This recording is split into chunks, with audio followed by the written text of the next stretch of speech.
Question number 1 क्या कह रहा है?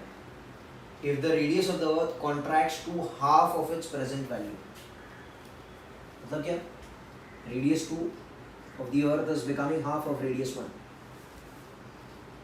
without change in the mass. Mass is constant. What will be the new duration of the day?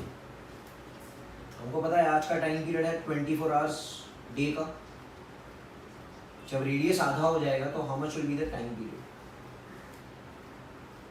यहाँ पर हम क्या देख रहे हैं कि दिस इज रेडियस r1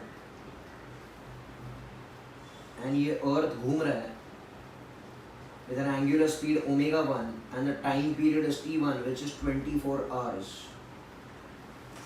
सही है ना? so rotating with omega 1. अच्छा क्या हुआ क्या? radius becomes half the strings but mass is going to remain the same. ये भी m है, ये भी m है, but radius हो गया r2. क्या ना इसे omega 2 बदल जाएगा. this is omega 1. Omega 2 change हो जाएगा. ओमेगा 2 चेंज हो गया तो time period will also change. तो आपको शायद क्वेश्चन समझ में आ गया है.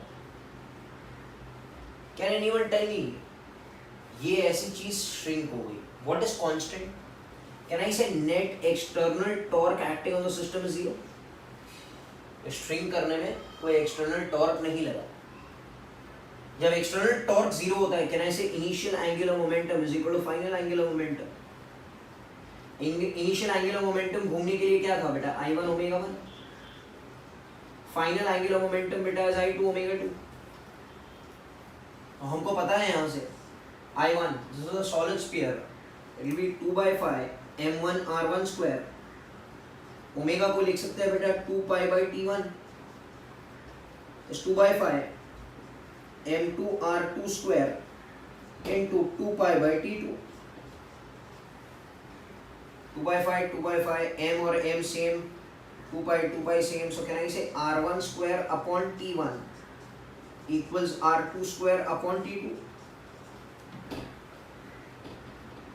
तो बोले r1 square is r1 square, t1 is 24, r2 square is half of r1 का square, ये हो जाएगा 1/4 r1 square upon t2.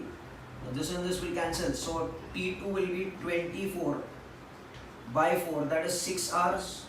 So the duration of the day has become 6 hours. पहले था 24 hours, अब हो जाएगा 6 hours. अच्छा इसका एक शॉर्टकट आप लोग याद रखिए. Okay, short trick is there. If mass is constant and if r2 becomes 1/n of r1, then time period will become 24/n square. Now देखो इधर कंपेयर करो. If r2 becomes half of r1 and if r2 becomes 1/n of r1, so how much is the value of n? 2. n is not half, n is 2. तो n का value इधर put करेंगे, so it will become 24/2 square is 4. It will become how much बेटा? 6 hours. आप देख सकते हो directly answer आ गया. So this short trick will only be valid when the mass is going to remain constant, otherwise not. I hope you all have understood this question. We'll go to the next question. We are doing odd numbers. Question number 3 पर शुरू करते हैं. Find the moment of inertia of a uniform square plate of mass m and edge a about one of its diagonal. ठीक है भाई. उसका side is A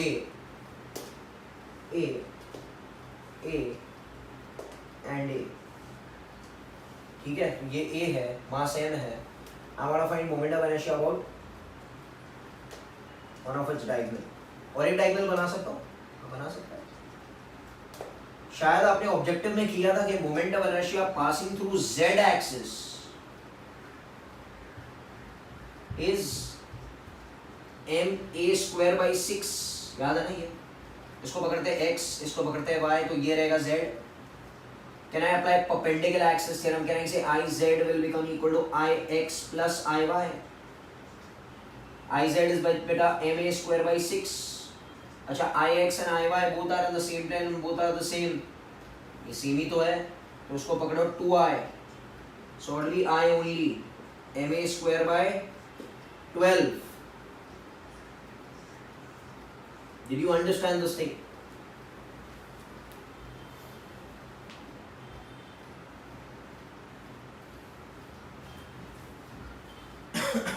So this is ma square by 12. We'll go to the next question.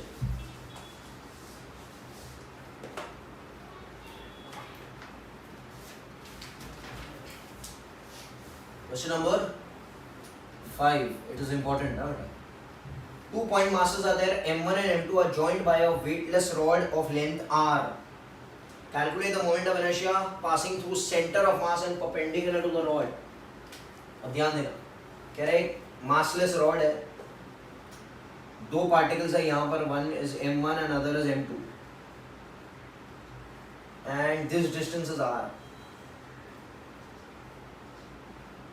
बोलो, I want to find moment of inertia passing through center of mass. इस चीज का moment of inertia मुझे निकालना है. Moment of inertia passing through centre of mass this system. अच्छा, ये massless rod है, बराबर है. सबसे पहले हमको सेंटर ऑफ मास निकालना पड़ेगा इसका. सिंस आपका सेंटर ऑफ मास चैप्टर नहीं हुआ है, मैं आपको यहाँ पर तरीका बता देता हूँ. आप लोग जब हो जाएगा तो प्लीज समझ जाएगा. Let this distance be r1 from the centre of mass. Let this distance be r2. If I apply law of moment of mass, okay, laws of moment of mass about center of mass, so then we can say that m1 r1 will become equal to m2 r2. You must have done it in school, na? Anti-clockwise moment is equal to clockwise moment of the mass about the center of mass. ये पहला हुआ, बराबर है क्या? moment of mass about center of mass लगाते हैं. So m1 r1 is equal to m2 r2. दूसरा वाला कहना है कि r1 plus r2 is r.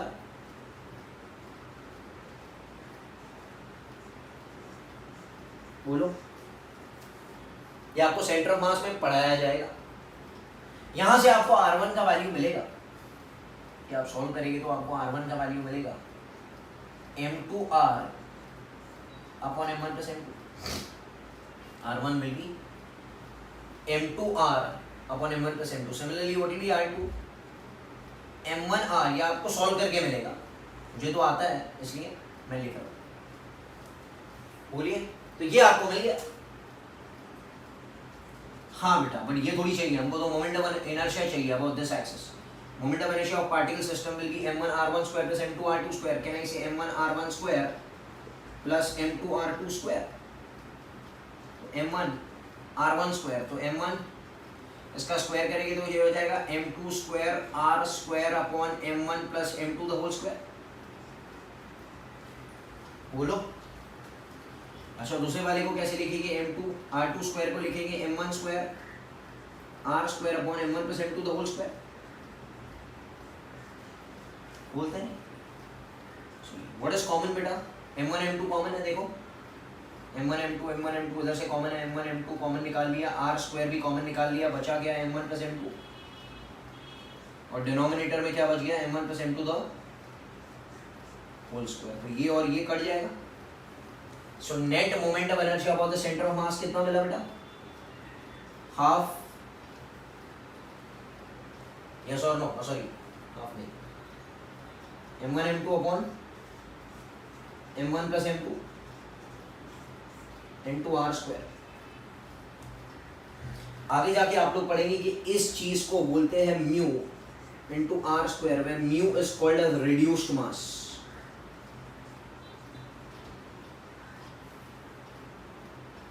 m1 m2 upon m1 plus m2 को क्या बोलते हैं बेटा? म्यू बोलते हैं. म्यू म्यू को क्या बोलते हैं? Reduce mass into r square. So actually जब भी ऐसे समय the standard result will be moment of inertia about the center of mass will become mu into r square, where what is mu? It is reduced mass, and the formula will become m1 m2 upon m1 plus m2. I hope everyone has understood this thing. कोई बड़ी बात नहीं है, simple है question. Question number 5 is done. अब आगे बढ़ते हैं हम लोग क्वेश्चन नंबर 6 पर आते हैं.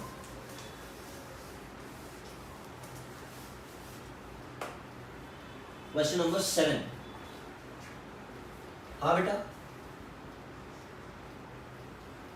a wheel rotates around the stationary axis so that rotation angle theta varies as at square. A is given as 0.2 radian पर सेकेंड स्क्वायर. हाँ भाई दिया हुआ है, करेक्ट है. Find the magnitude of net acceleration at a point on the rim at time is equal to 2.5 second if the linear velocity at that point is 0.65 meter per second. बोलो. और net acceleration कौन C point का ढूंढना है? वही point का जिस point का वेलोसिटी दिया हुआ है, उस पॉइंट को नाम हम लोग पकड़ते हैं ए. तो क्या कह रहा है? देखो बेटा, थीटा दिया हुआ है. थीटा कितना दिया हुआ है? 80 square. A is 0.2 T square. ये मिला थीटा, करेक्ट है ना? इसका डेरिवेटिव लेंगे तो मिलेगा ओमेगा. कितना हो जाएगा? 0.4 टी. इसका और एक डेरिवेटिव लेंगे तो लेंगे अल्फा. Alpha will become 0.4. अब आप डेटा देखकर बताओ कि क्या ये यूनिफॉर्म सर्कुलर मोशन है कि नॉन यूनिफॉर्म सर्कुलर मोशन है. आपको दिख रहा है अल्फा है. Okay, so it is an accelerated circular motion. It is a non UCM. And non UCM में कहीं पर भी किसी समय पर there are two accelerations. One is centripetal acceleration and other is beta tangential acceleration, and the net acceleration will become the vector sum of both of them. बोलिए, ये आपको पढ़ा चुके हैं हम लोग. हाँ बेटा, तो हमको सबसे पहले ACP निकालना है. ACP का formula is what sir? It is omega square r sir. बोलिए. अच्छा सर, ओमेगा कितना है? ओमेगा फॉर्मूला मेरे पास है. ओमेगा इज 0.4 टी का square into r. Sir t मालूम है? हाँ सर टी मालूम है 2.5. आर कहां से ढूंढेंगे सर? आर कहां से ढूंढेंगे? Can I say R will be v by omega because v is equal to R omega. Yes और no sir? v is equal to, at any instant of time, v tangential will become r omega at that instant. बोलिए. So r at that instant, r जो रहेगा will become v by omega at that instant. बराबर है कि नहीं है? 0.4 t square, ये तो ऐसे ही लिखा, into v को लिख सकते हैं बेटा, कितना लिख सकते हैं? 0.65 upon omega. omega is given as 0.4 t. तो ये एक और ये कट गया. तो ACP का फॉर्मूला क्या मिला आपको? ACP का वैल्यू आपको मिलेगा 0.4 into t into 0.65. So this will be 0.4 into t is what beta? 2.5 into 0.65. So 2.5 into 0.4 होता है 1 ही होता है ना. 2.5 4 सा 10 होता है, ये 1 हो गया into 0.65. So can I say ACP का value will become 0.65 meter per second square? Yes or no? I hope you are understanding what's happening. कि नहीं समझ में आया? क्या हम लोग सही कर रहे हैं? हाँ सर हम लोग सही कर रहे हैं. ये 0.4 है, t है, ये स्क्वायर है, तो ये कैंसिल हो गया ना v by ओमेगा से. अच्छा और क्या चाहिए आपको? AT चाहिए. AT का फॉर्मूला क्या रहेगा बेटा? r alpha. यस और नो? अच्छा r क्या मिलेगा? r will become v by omega at that instant into alpha at that instant. v कितना है at that instant? दिया हुआ है 0.65. ओमेगा कितना है at that instant? 0.4 into t, and alpha at that instant is given as 0.4. yes or no? तो ये cut गया और ये कट गया, तो कितना आया? 0.65 by t, and time is given as 2.5. so आप ये at यहाँ से वैल्यू निकाल लीजिए मीटर पर सेकेंड स्क्वायर में. बोलो. so ये एक आपको मिला ACP.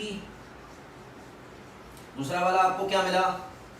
AT. आपको अभी पता है आपको क्या करना है. A net will become under root of AT square plus ACP square, and you are going to get the answer in meter per second square. This is how you do it. बोलिए. clear है? and it is a non uniform circular motion. why sir? because alpha है, और जब alpha रहेगा तो non UCM रहेगा. अगर alpha 0 होता है तो क्वेश्चन एकदम इजी हो जाता, क्योंकि एक ही एक्सेलरेशन होता. That will be centripetal acceleration. Tangential acceleration मौजूद नहीं रहता। आई hope you all have understood this question. Next question पर आते हैं हम लोग। Question number 9, a particle of mass m is projected with velocity v at an angle theta with respect to horizontal. Find the angular momentum about the point of projection when it is at the highest point. अब question यहाँ पर कह रहा है कि एक projectile हमने फेंका with speed u at an angle theta with respect to horizontal. बोलो क्या होगा इसका, क्या होगा भाई? It will follow projectile motion. कह रहा है जब वो टॉप स्पीड पर और टॉप मोस्ट पॉइंट पर पहुंच गया तो उसका स्पीड कितना रहेगा बेटा? u cos theta. बोलिए, I want to find the angular momentum about the point of projection. Point of projection is o. I want to find angular momentum about point O of this when it is at the highest point. Angular momentum for a given particle is m. हाँ भाई क्या है? L bar will become R bar cross P bar. इसको लिख सकते हैं R bar cross P bar को लिख सकते हैं बेटा mv bar. तो ये तो आपको पता ही है, इसका मैग्नीट्यूड फॉर्म क्या हो जाएगा? mv into R perpendicular. बोलो, and highest point का फाइंड करना है. What is m? m is m only. V is u cos theta. R perpendicular आप देख सकते हो, अगर इसको पीछे खींचूं मैं, हाँ भाई, तो R परपेंडिकुलर इज दिस, देखो भाई, mv into R perpendicular. So R perpendicular is nothing but your maximum height. So angular momentum about point O, magnitude form will become m is m, V is u cos theta into R perpendicular is h maximum. and आपको h maximum का formula शायद पता है, it will become u square sin square theta by 2g. बोलो, so this will become m u cube cos theta sin square theta by 2g. अच्छा, इसका direction क्या रहेगा? Direction will be taken from r bar to p bar. Your fingers has to be taken from r bar to p bar.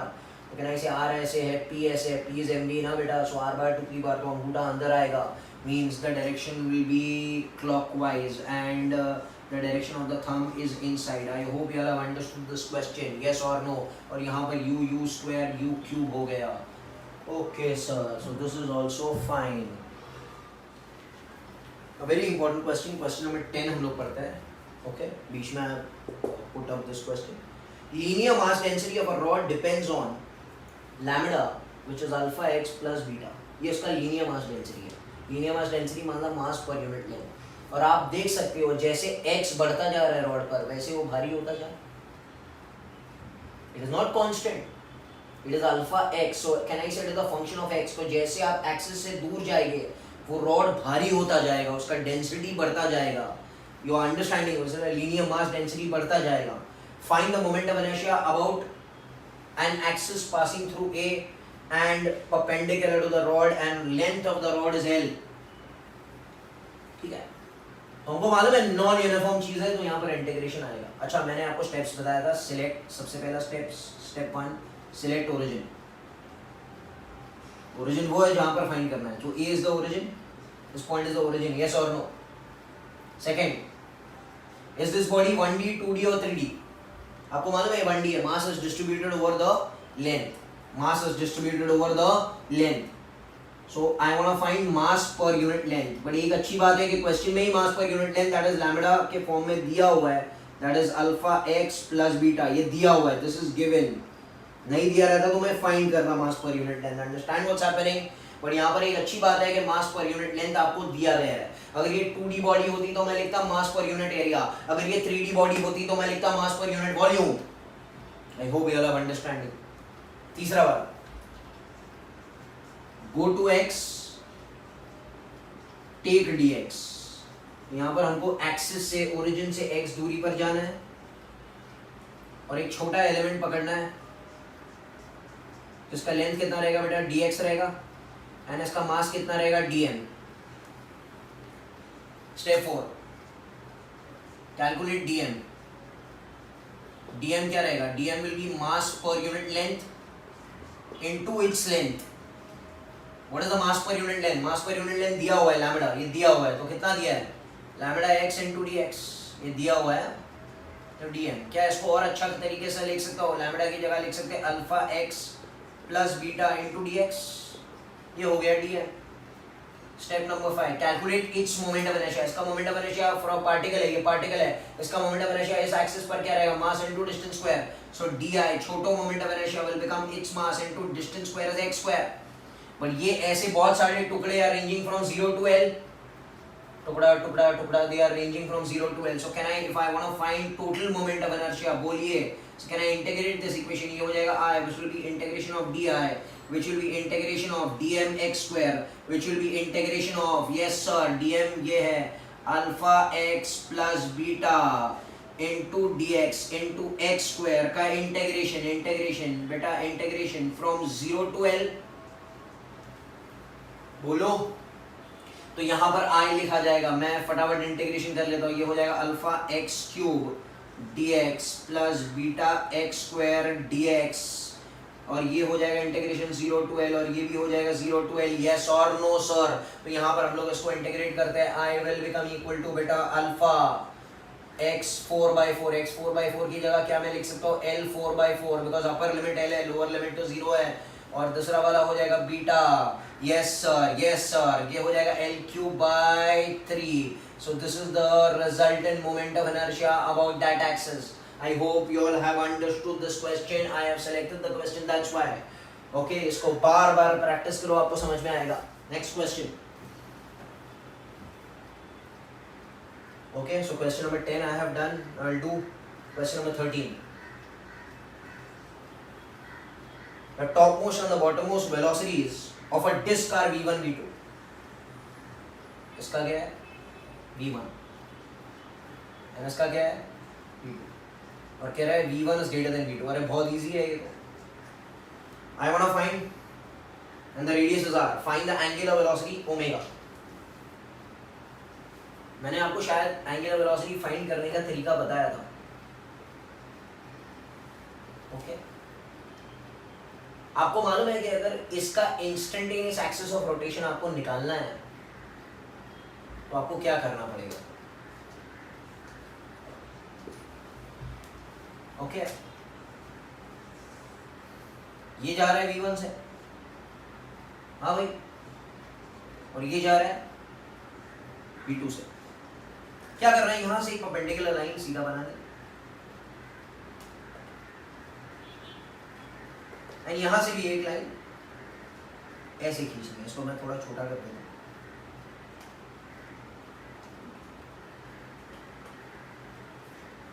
तो ये सब आप क्या कर रहे हो, इस पॉइंट को बोलते हैं इंस्टेंटेनियस एक्सिस ऑफ रोटेशन। जिस पॉइंट पर इंस्टेंटेनियसली वो घूमता रहेगा मींस ओमेगा रहेगा।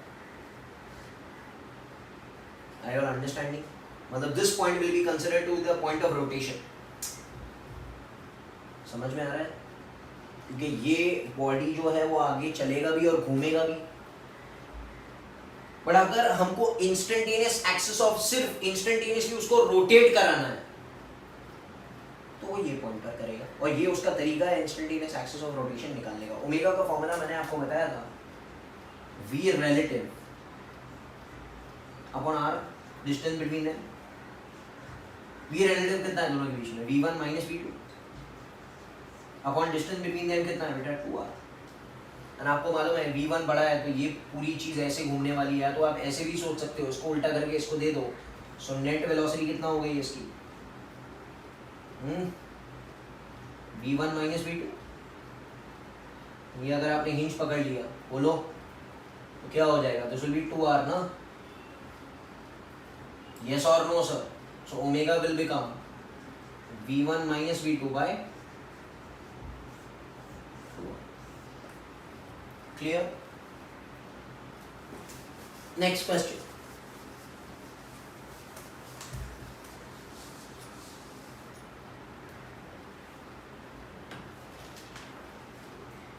Yeah, question number 15.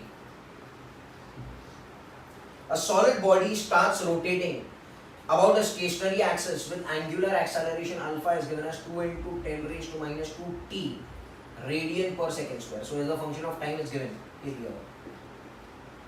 How soon after the beginning of rotation will the total acceleration vector of an arbitrary point of a body form an angle of 60 degree with the velocity vector? हाँ sir, कैसे करेंगे इसको? क्या हो रहा है? कुछ समय बाद क्या हुआ? ये वेलोसिटी वेक्टर है। हाँ भाई, कह रहा है नेट एक्सेलरेशन वेक्टर जो था एक समय पर एट टाइम टी, एक समय पर 60 डिग्री बना रहा है विद वेलोसिटी वेक्टर, बराबर है क्या? मुझे ये फाइंड करना है। मुझे क्या फाइंड करना है? How soon after the beginning, मतलब मुझे टाइम टी निकालना है। सपोज टाइम 0 पर यहां से शुरू हुआ, कुछ समय बाद जब वो घूमता गया तो एक्सेलरेशन वेक्टर और वेलोसिटी वेक्टर के बीच में एंगल कितना हो गया बेटा? 60 डिग्री। ओके, तो मुझे निकालना है ये टाइम कितना है। हाँ सर, कोई प्रॉब्लम ही नहीं है। हमको पता है कि इसको दो पार्ट में हम तोड़ सकते हैं, ए को हम दो पार्ट में तोड़ सकते हैं। ये हो जाएगा AT और ये हो जाएगा ACP। बोलो सही है ना? ये सेंट्रीपिटल एक्सेलरेशन, ये टेंजेंशियल एक्सेलरेशन, बिकॉज ये ऐसे टेढ़ा है तो उसको दो पार्ट में तोड़ सकते थे, ए कॉस थीटा, ए साइन थीटा। बोलो, कैन आई से tan 60 is ACP by AT? tan 60 is √3, ACP beta is omega square r and AT is r alpha. ये cancel, so √3 will become omega square by r. अच्छा sir, omega है, omega चाहिए मुझे, alpha दिया हुआ है। Can I say omega से alpha से अगर ओमेगा निकालना है तो आपको इंटीग्रेशन ऑफ अल्फा dt करना पड़ेगा। क्वेश्चन में क्या दिया था बेटा? क्वेश्चन में अल्फा दिया था। हमको फाइंड करना है कि कुछ समय बाद, ओके, क्वेश्चन में अल्फा दिया था, हमको फाइंड करना है कि कुछ समय बाद acceleration vector and velocity vector are becoming 60 degree with one another. तो हमने क्या किया? इसको दो भाग में तोड़ दिया, AT एंड ACP। हमने कहा tan 60 is ACP by AT। ACP का formula was omega square r, AT का formula was r alpha. Can I cancel the r and the alpha will remain over here. So यहाँ से alpha आ गया। But एक चीज note करने की है कि यहाँ पर अल्फा दिया है, यहाँ पर ओमेगा मांगता है। आपको एक चीज पता है कि अगर उल्टा जाना है, alpha to omega and omega to theta, आपको इंटीग्रेट करना पड़ेगा, और ऐसे जाना है तो आपको डेरिवेटिव निकालना है। बोलिए, ये सेम एज काइनेमेटिक्स अगर आपने पढ़ा है तो आपको समझ में आ रहा है। यहाँ पर हमको ओमेगा इज अल्फा dt। अरे बोलो यार, जैसे v was a dt integration of that, yes और नो सर? v की जगह omega, okay, and alpha dt। अब यहाँ पर ये √3 का √3 रखते हैं, इसको हम लोग इंटीग्रेट करना है, ओके, 0 से लेके t तक। टाइम पीरियड हमको पता ही नहीं है, ये तो इंटीग्रेशन करना पड़ेगा 0 से लेके t तक। अल्फा कितना है बेटा? 2 × 10⁻² t dt का होल स्क्वायर अपॉन 2 × 10⁻² t। ये तो अल्फा ही है ना, सिंपल। तो इसको मैं कैसे लिख सकता हूँ? इसको मैं ऐसे लिख सकता हूँ, √3 2 × 10⁻² t dt will become t²/2। Square है 2 × 10⁻² t। बोलो, and this is from the integration will be from 0 to t, yes or no? ये 2 वैसे ही उड़ गया, ये हो गया 0.01। तो इसका अगर स्क्वायर करेंगे हम लोग तो ये हो जाएगा 10⁻⁴ t⁴ अपॉन 2 × 10⁻² t। बोलो, यहाँ पर ये कितना हो गया बेटा? 200 हो गया। ये देखो -4 नीचे जाके 200। सो this will become what sir? This will B √3 × 2 × नीचे आ गया तो 10⁻² हो गया। क्लियर है? और ये क्या हो जाएगा बेटा? ये हो जाएगा t³। यहाँ पर t विल बिकम √3 200 का क्यूब रूट। आपको आंसर सेकंड्स में दिखाई देगा। Did you understand what's happening? तो this was a little calculative but you will get the answer accordingly.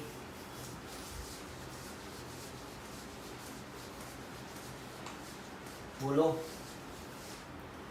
और आगे बढ़ते हैं हम लोग। क्वेश्चन नंबर 17 पर आते हैं। क्या कह रहा है, two forces F1 and F2 are applied on a spool, ये क्या है, F1 है। सिमिलरली बेटा ये क्या है, F2 है। कह रहा है ये तो R है और ये क्या बेटा 2R है। सही, to forces F1 and F2 are applied on a spool of mass m and moment of inertia passing through the center of mass. Find the ratio of F1 and F2 so that friction is 0. यहाँ पर friction नहीं लग रहा है, यहाँ का जो friction है that is equal to 0, ये कंडीशन किया हुआ। And given that I is less than 2mr square, moment of inertia जो है उसका less than 2mr square। Clear है सबको? ओके, अब कैसे करेंगे? हाँ भाई, कैन आई से फोर्स लग रहा है और टॉर्क भी लग रहा है। सिंस फोर्स लग रहा है और टॉर्क लग रहा है, ओके, कैन आई से ACM will become equal to RL। बोलो, नहीं थोड़ी देर बाद वो रोल करेगा ना, फोर्स भी लग रहा है टॉर्क लग रहा है, तो ऐसे ऐसे एक्ट करेगा ताकि ACM will become equal to R alpha। What is ACM बेटा? Net force upon total mass। R is 2R, radius is 2R of the body है, ये मत लेना। Alpha is tau by I। अच्छा, टॉर्क अबाउट सेंटर इसका है F into 2R, F1 into 2R है ना, F1 into 2R minus F2 into, हाँ बस वो तो उल्टा, देखो ये है तो ऐसे घुमाएगा और ये ऐसे घुमाएगा, बोलो, और हमको तो ऐसे बनता है ना, ACM ऐसे होना चाहिए और अल्फा ऐसे होना चाहिए। ये तो ऐसे ही घुमा रहा है, ये पॉजिटिव रहेगा upon moment of inertia, moment of inertia is given as less than 2mr square. ये समझ में आ रहा है क्या? यहाँ से हम लोग थोड़ा देखते हैं क्या करना है हमको। कैन आई से F1 plus F2 by m will become 2R, okay, ये हो जाएगा 2F1, okay, minus F2, R common निकाल लेते हैं अपॉन I। बोलो yes or no sir, can I cross multiply, can I say F1I plus F2I will become m 2m r square 2F1 minus F1I, okay, plus F2I, okay, is equal to 2mr square 4mr square F1 minus 2mr square F2। F1 F2 एक साथ में ले लो बेटा, तो F1 यहाँ पर आ गया, हम लोग लिख सकते हैं यहाँ पर F1 आए, सो यहाँ पर F1 इधर आ गया, तो इनका 4mr square F1 minus F1 आए, ये उधर चला गया, तो ये जाएगा F2 आए प्लस 2mr square F2। बोलते नहीं, तो F1 क्या हो गया 4mr square माइनस I, बोलो, upon, sorry F1 upon F2 क्या हो गया, F1 यहाँ से निकाल लिया, F2 यहाँ से निकाल लिया, इसको नीचे लिया, तो ये हो जाएगा I plus 2mr square, I plus 2mr square upon 4mr square minus, and I is less than 2mr square को इधर सब्स्टिट्यूट करेंगे तो ये नंबर पॉजिटिव आएगा। It can not be I minus 4mr square. आपको समझ में आ रहा है क्या हो रहा है यहाँ पर, इसलिए मैंने ये कंडीशन सेटिस्फाई किया। So this will be the resultant answer which we require, I plus 2mr square and 4mr square minus I। I hope you all have understood this thing, okay. बस यहाँ पर हमको कौन सा कंडीशन कराना है, pure rolling का condition कराना है। प्योर रोलिंग का कंडीशन क्या रहेगा, ACM will become equal to what बच्चा, R alpha, okay. So F1 F2 ऐसे एक्ट कर रहे हैं ताकि फ्रिक्शन एक्ट नहीं करता है। अगर F1 F2 ये काम नहीं कर पाते तो यहाँ पर फ्रिक्शन आगे या पीछे एक्ट करता ताकि ACM R अल्फा बना देता, मगर कुछ समय बाद ACM R अल्फा होना ही चाहिए, चाहे फ्रिक्शन हो या चाहे फ्रिक्शन ना हो, चाहे फ्रिक्शन एक्ट करे या फ्रिक्शन एक्ट नहीं करे, आपको ACM is equal to R alpha कैसे भी करके बनाना है on rough ground. Clear?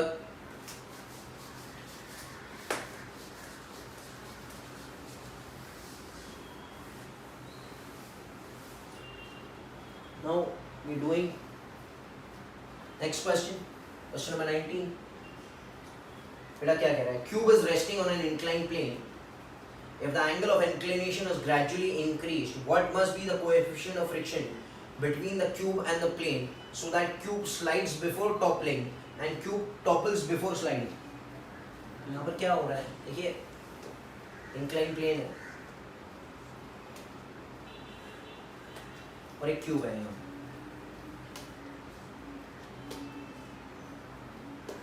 Okay, आपको मालूम है कि mg इधर है, ये हो जाएगा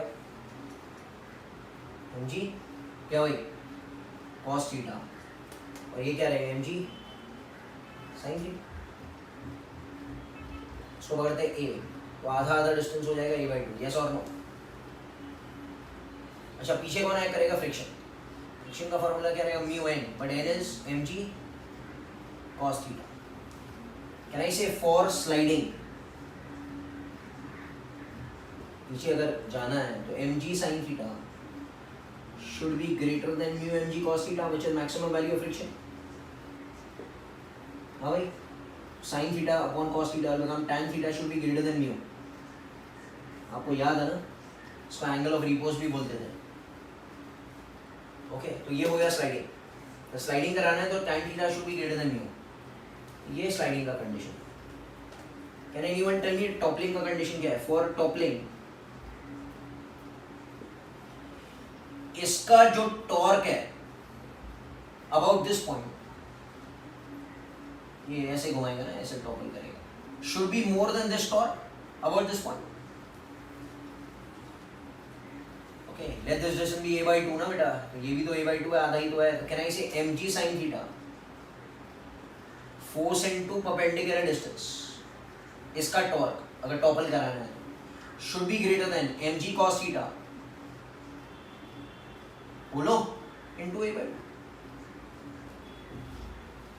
ये तो ऐसे जाएगा, ये ऐसे बिठाएगा उसको। अगर ये ज्यादा हो गया ऐसे तो इस पॉइंट पर वो टॉपल करेगा। कहीं से ये कैंसिल, ये cancel, mg cancel, mg cancel, tan theta should be greater than 1।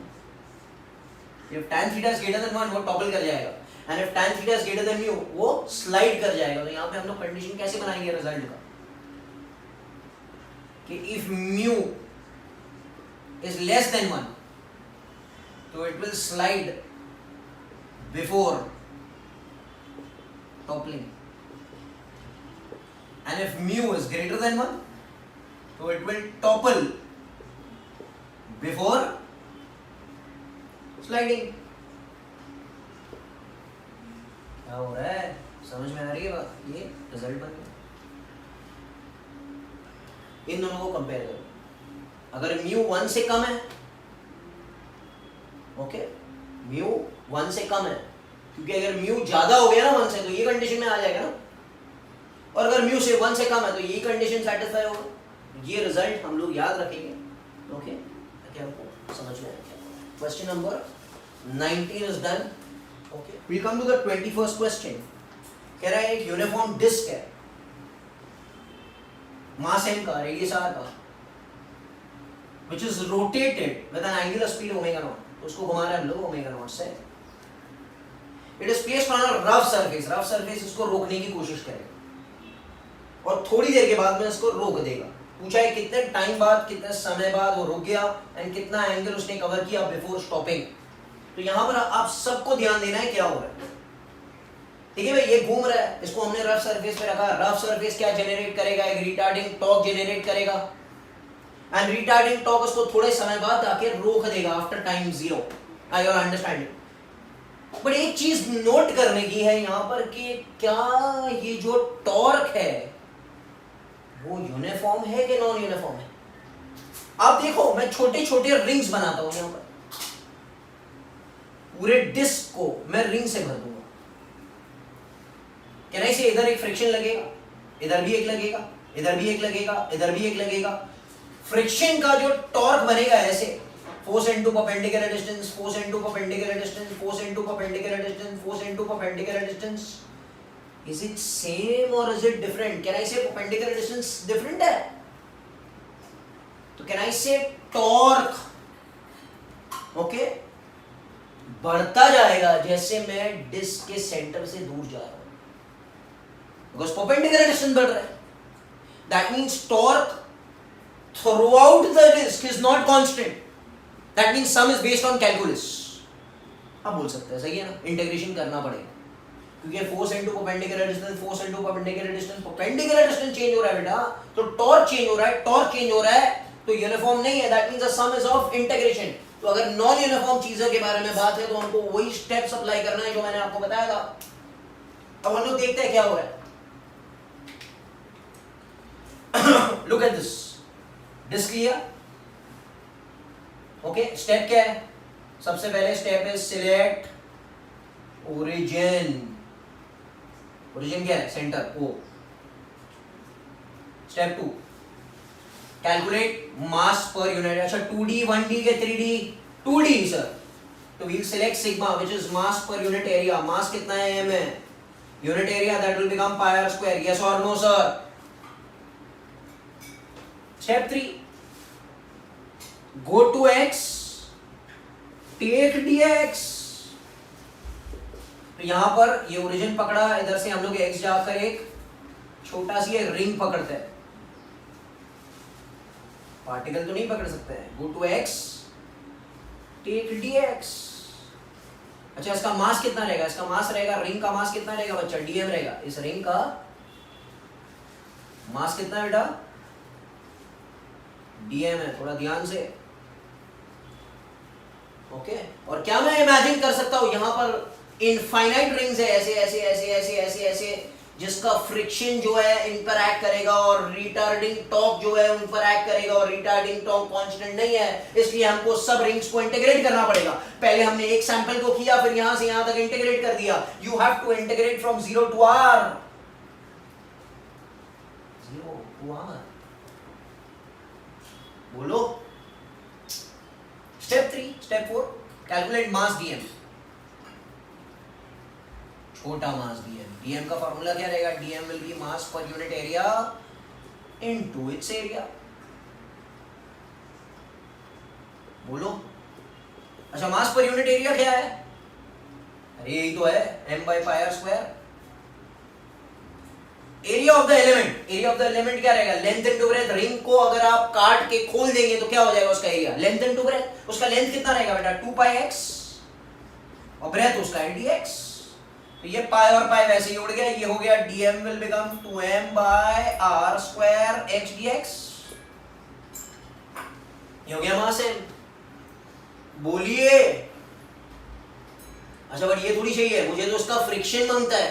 तो step number 5 calculate friction on element.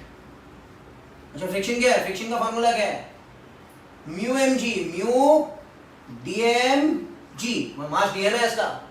Can I write this as mu DM is 2m by r square x dx G, बोल सकते हो ना? ये df मिला।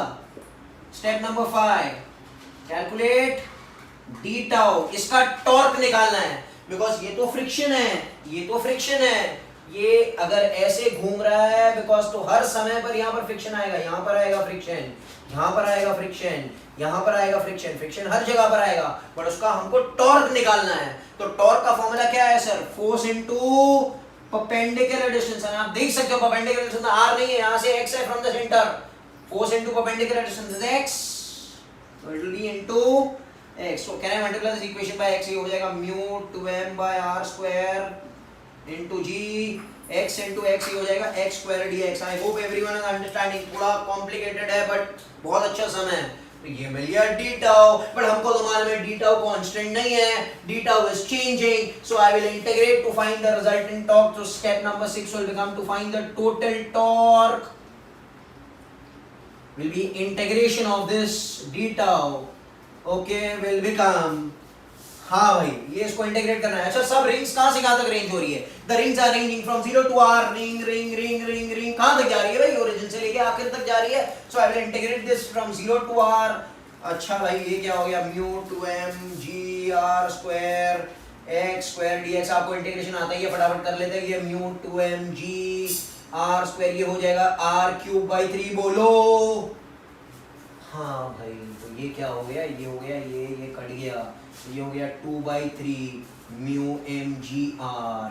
अरे मजा आ गया सर, ये मिल गया torque. Getting it what's happening. अच्छा, एक बार आपको टॉर्क मिल गया, the resultant torque once you get, क्या निकालना है आपको? आपको निकालना क्या है बेटा? आपको निकालना है टाइम। अच्छा, टॉर्क से अल्फा मिल जाएगा, tau is equal to I alpha. Torque क्या है? 2/3 mu M g r. I for disk is what? mr square by 2 sir into अल्फो। हाँ, तो ये m और ये r, ये m और ये r कैंसिल हो गया, ये 2 2 हो गया 4/3 म्यू g बाय r। सही कर रहे हो ना सर? हाँ, ये तो मिल गया अल्फा। अच्छा, आपको पता होना चाहिए अल्फा नेगेटिव है because it is a retarding acceleration, this is a retarding torque. अब क्या फाइंड करना है सर? अब आपको फाइंड करना है find the time when the disc rotates. हाँ भाई ठीक है, can I say omega 2 is omega 1 plus alpha t। Omega 2 तो 0 है, ओमेगा 1 ओमेगा नॉट है, अल्फा को माइनस लिखो, that is 4/3 mu g by r into t। So t will become omega naught by 4/3 mu g by r। आप answer check कर सकते हो, सब लोग सही है? Understand what's happening? So this is the time t। Okay, अब आगे बढ़ते हैं हम लोग। क्या फाइंड करना है और क्या फाइंड करना है भाई? और हमको फाइंड करना है angle rotated theta. Theta is omega 1t plus half alpha t square. But एक काम करता है, ये यूज नहीं करता यार, ये लंबा हो जाएगा। Can I say omega 2 square is omega 1 square plus 2 alpha theta. Omega 2 square 0, omega 1 is omega naught square plus 2 alpha. अच्छा सर, अल्फा आपने जो ढूंढा वो इधर डाल दो, तो theta will become what sir? Omega naught square by 2 alpha. Alpha अभी मैं भूल चुका हूं जो यहां पर मैंने लिखा है। आई hope you all will substitute this value of alpha and get the resultant answer. Getting it what's happening? Thank you. Okay friends, 23rd, a rod of mass m and length 2r। तो ये इसका भाई मास m है, length 2r है, is fixed along the diameter of a ring। ये ring है of same mass and इसका radius आ रहा है। the combined body is rolling। पूरा चीज रोल कर रही है। हाँ, रोल कर रही है मतलब VCM is equal to r omega. VCM is equal to r omega, याद रखना है। अंडरस्टैंड? getting it? अब आगे find the angular momentum over z axis. z axis की तरह भाई, z एक्सिस तो ये है, ये तो x है, ये तो y है, तो ये तो z रहेगा। I want to find momentum inertia about this axis. हां, can I say angular momentum about z axis का formula is mvcm into r plus ic omega. ये जनरल फार्मूला है इसका, mvcm into r ic omega. पहले हम लोग इसकी बात करते हैं, mvcm into r। Okay, mvcm into r की बात करते हैं। तो पहले वाला angular momentum which is mvcm into r। आप देख सकते हैं इसका भी मास n है, इसका भी मास n है। ओके, और दोनों का जो सेंटर है that is going with the linear velocity vcm and इस एक्सिस पर मांगता है, तो कैन आई से mvcm into perpendicular distance। ये perpendicular distance है ना बेटा, and this perpendicular distance is r। नहीं बोल सकते हो? क्लियर है? अरे सही है ना भाई?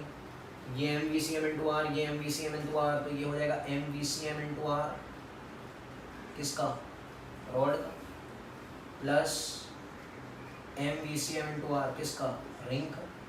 सो एंगुलर मोमेंटम कितना हो गया पहले वाला? 2 mvcm into r। ये तो है ही, कोई बड़ी बात है नहीं। अच्छा, इसका डायरेक्शन क्या पता करेंगे? डायरेक्शन ऑफ l बार अगर हमको ऐसे निकालना है तो it will become r bar cross p bar ना, that is r bar cross mv bar. तो क्या करना है, you have to take your fingers from r to m we.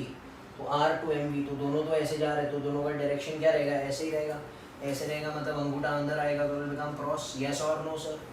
This is L1, ये पहला पार्ट। अब हम लोग बात करते हैं L2 की।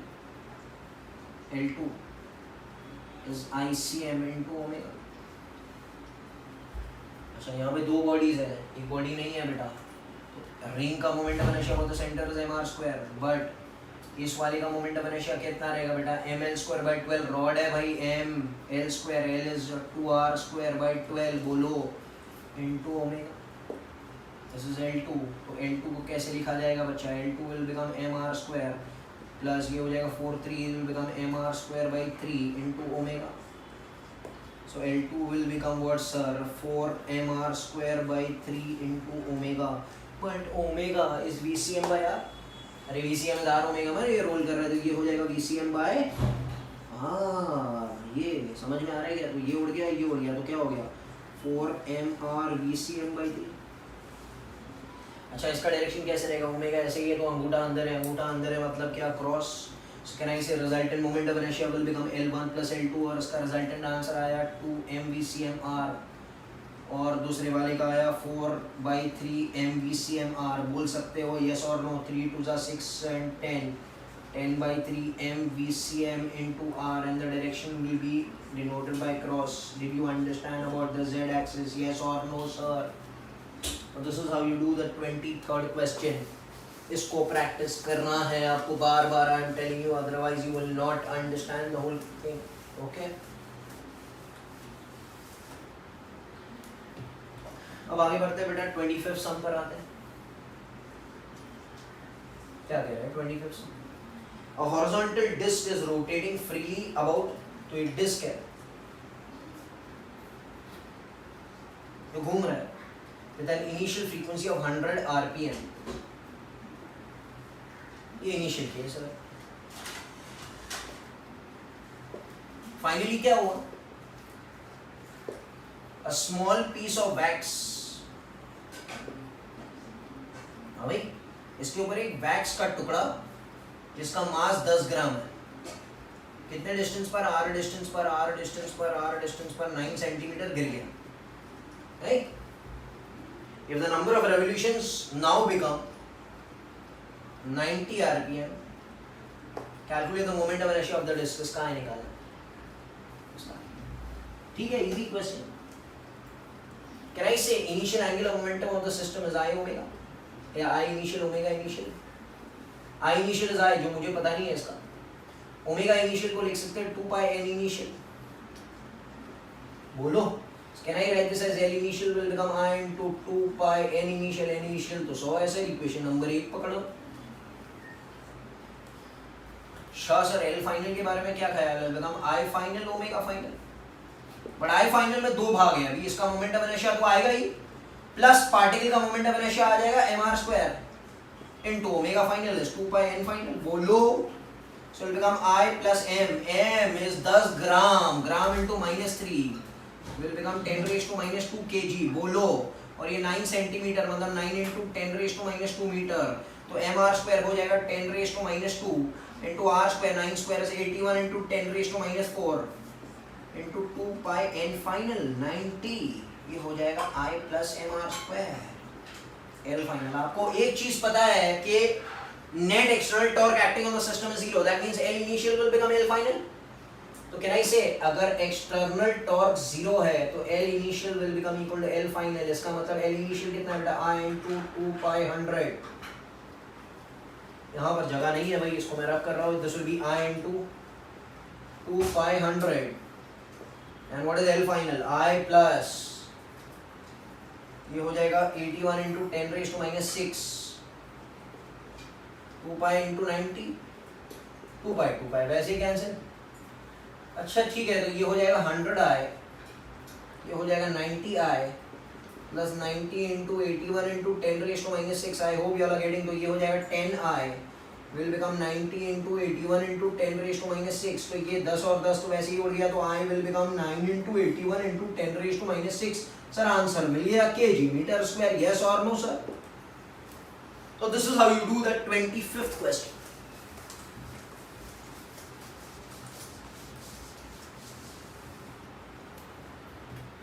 Okay. 27, 29 and 31 I'll do next time. Okay. And after that we'll be starting in the new chapter, that is simple harmonic motion. Thank you.